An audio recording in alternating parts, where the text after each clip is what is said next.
Our Hoosier Highlight Athlete of the Week is Minja Hahen, the field hockey player who tied the program record for most goals in a game with her hat trick this past Friday. Like Olivia was talking about, it gives you that personalized, player-driven access. I mean, you look at the LeBron fans in the NBA, they'll follow him wherever he goes. And in the 7th round, the San Francisco 49ers, or should we now call them the San Francisco Hoosiers, as I also drafted star quarterback Curtis Rourke. Despite the sunny day today and the 75-degree weather tomorrow, there will be rains all week with wind gusts reaching as high as 21 miles an hour. All we can do is hope it won't disrupt March Madness like it did this past weekend. Finished in the top 10 26 times in the 37 years that the Little 500 has gone on for women's. I mean, that is just ultra impressive. They won quals this year after Kappa Alpha Theta upset them and won it last year. So what's going to be the duel like between those two teams and potentially any other teams? I'm Chase Parker, joined by Andrew Eastwick.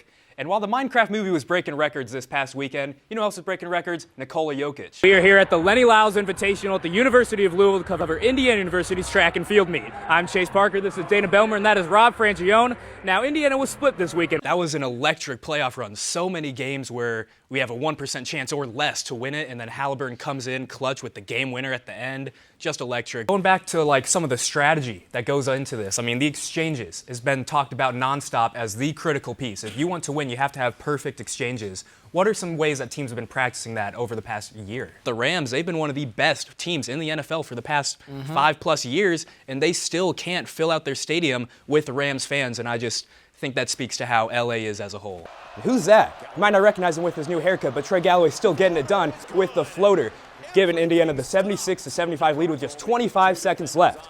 Now for Purdue, Trey Coppman-Wren has it, spin move, a nice move, able to get just a little bit of space for Mo Marballo, and he's able to put it up and in, and Purdue would hold on to win 81-76. Now, Josh Allen, the Bills, they're not going to go away that easy. Josh Allen throws it deep into the end zone. Mack Hollins brings it down, 34-yard pass. They do go for 2, though, and cannot get it, so they are still down by 5. Fans all around IU's campus were asked their thoughts on the recent news of Mike Woodson retiring. Dude, thank God. Many shared their displeasure about how his time here has gone. I showed up to the school. People are telling me, man, it's a basketball school. I show up to our first game, like freshman year. It's a complete blowout. I think there were certain things that he didn't do very well. I think free throws. Because his time was kind of up. This was like a do or die type season for him. Some did, however, voice their disapproval with some of the extremes that the IU fan base has gone to, like booing the team during games. I didn't like that. I feel like that made our school look not unified. Me personally, I would not do that during the game, but I was thinking it. You know, I agree with the sentiments. You know, I would not out myself, though.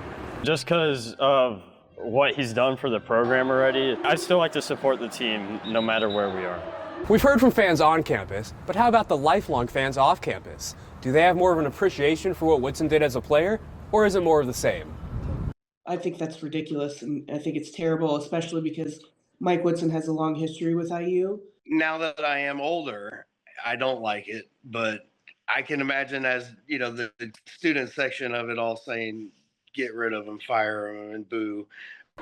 One name that has been thrown around as the next Indiana men's basketball coach has been the current Celtics general manager, Brad Stevens. So we asked one of Stevens' former high school teammates his thoughts. Well, it would be great. We've all heard the Brad Stevens rumors. I don't believe that's going to happen whatsoever. I bet he's pretty set at the Boston Celtics.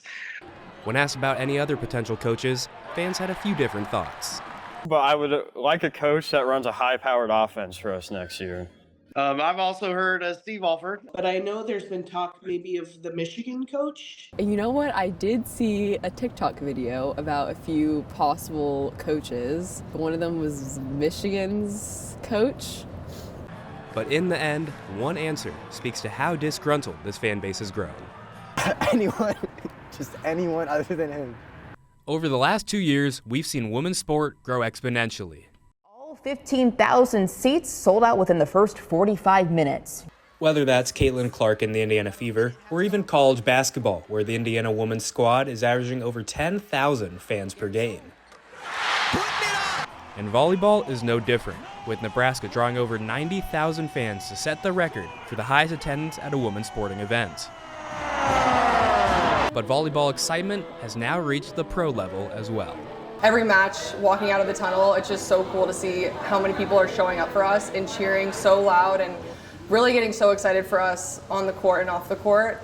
It's been really cool to see and really cool to be a part of. Indy Ignite started this season as an expansion team and have seen immense success as they are currently sitting third in the Pro Volleyball Federation standings. What does success look like for you the rest of the season? Success for me, we got to continue to build this thing, and I think we're doing a great job, and we're getting better every day. On the court, we just got to keep getting better, We want a good shot at winning this thing at the end, but that's a ways away, so it's one match at a time for me. But the Indy Ignite have had their success in part due to a couple ties with Indiana University. I was at Indiana for four years before this, and you're a great coach when you got great kids, and we had an unreal group. Definitely grew up an IU fan. A lot of my family went there. The Ignite made it a focus to bring in talent from around the Indiana area to increase interest and showcase Indiana as a true volleyball state. Yeah, it's been so special and so fun. I think growing up, Indiana was always a volleyball state, so it's really cool that it's getting the recognition that I always knew it deserved. I think it's unreal for the youth. I think being able to have stars that you can look up to right here, in your backyard that you can see, 2-3 times a month. If this is just the beginning stages, I don't know what this looks like 3-4 years down the road, but I would imagine it's a pretty good sight. All-Star Week in the NHL, and instead of the traditional All-Star game this year, we have 4 nations face-off. USA, Canada, Finland, and Sweden with the best NHL players from their country. And let's send it out to Montreal for USA, Canada. Nationwide spirit going around, and just 2 seconds in, Brandon Hagel and Matthew Tkachuk ducking it out, and then not to be outdone by his older brother, Brady Tkachuk, dropping gloves against Sam Bennett, and these guys were throwing haymakers. Helmets were flying everywhere, and I think that one was a win for Brady Tkachuk. 6 seconds later, 3 fights in the first 9 seconds as JT Miller looking to join on the action of his USA teammates, trying to set the tone early in this contest. It is tied 0-0 with 14.5 minutes left, and Connor McDavid sends it for the goal to give Canada the early lead. He is the best in the NHL, and he's the best for Team Canada. Now, just over 9.5 minutes in the first period. USA sending it down. Zach Rowensky gets a takeaway. Jack Eichel passes to Jake Gensel for the score, and we are tied 1-1. Now in the second period, 17 minutes left. Sam Bennett takes a puck the other way, fires the shot, but it is saved by Connor Hellebuck. What a save there. He was making it look easy. Still tied 1-1 in the second period, 6.5 minutes to go. Matt Boldy intercepts a puck, gives it to Dylan Larkin. Larkin fires for the goal, and USA takes a 2-1 lead. USA now up 2-1 in the third period. Now we're about to send it third one in the third period. USA up 2-1. Empty net now for Canada as they're trying to do all the stops, and USA fires for the easy goal, and they will take the win 3-1.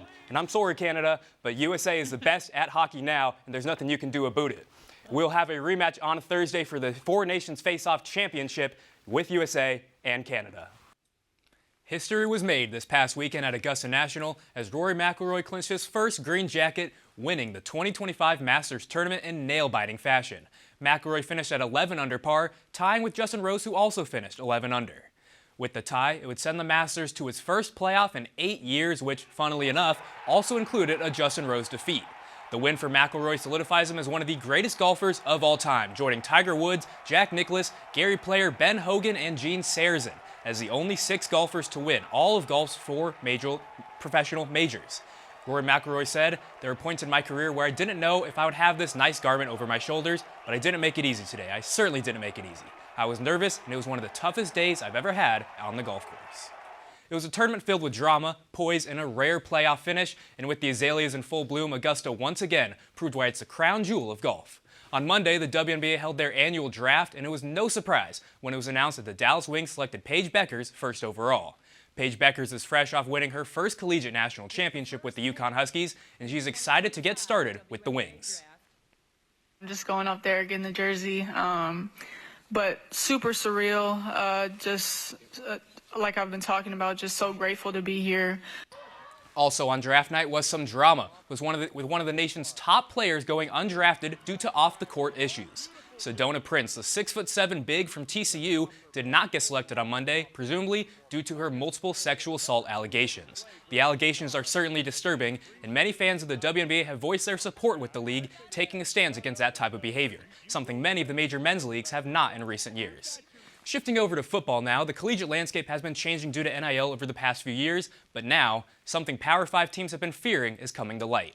Nico Iamaleava, the quarterback who led the Tennessee Volunteers to the college football playoffs this past season, has entered the transfer portal due to disagreements about a potential contract renegotiation. Iamaleava, who was reportedly getting paid $2.4 million this past season, wanted to have that number up to $4 million. The Tennessee Volunteers refused, and now Iamaleava will be taking his talents elsewhere this upcoming season. UCLA is looking like the front-runner as of now, but one thing remains clear. Money is the #1 factor for many top players in the nation. The NFL Draft starts next Thursday, and the overwhelming favorite to go #1 is Cam Ward, the quarterback from Miami. A former zero-star recruit who began his path at the University of Incarnate Word, he has climbed the ladder by way of Washington State and Miami, and the gunslinger has Titans fans excited. The Heisman Trophy winner, two-way superstar Travis Hunter, is the favorite to go #2 to the Browns. It's rare you see a player draw comps to both CeeDee Lamb on offense and Darius Slay on defense, but it's that unicorn-like ability that has led teams to salivate over him as an NFL prospect.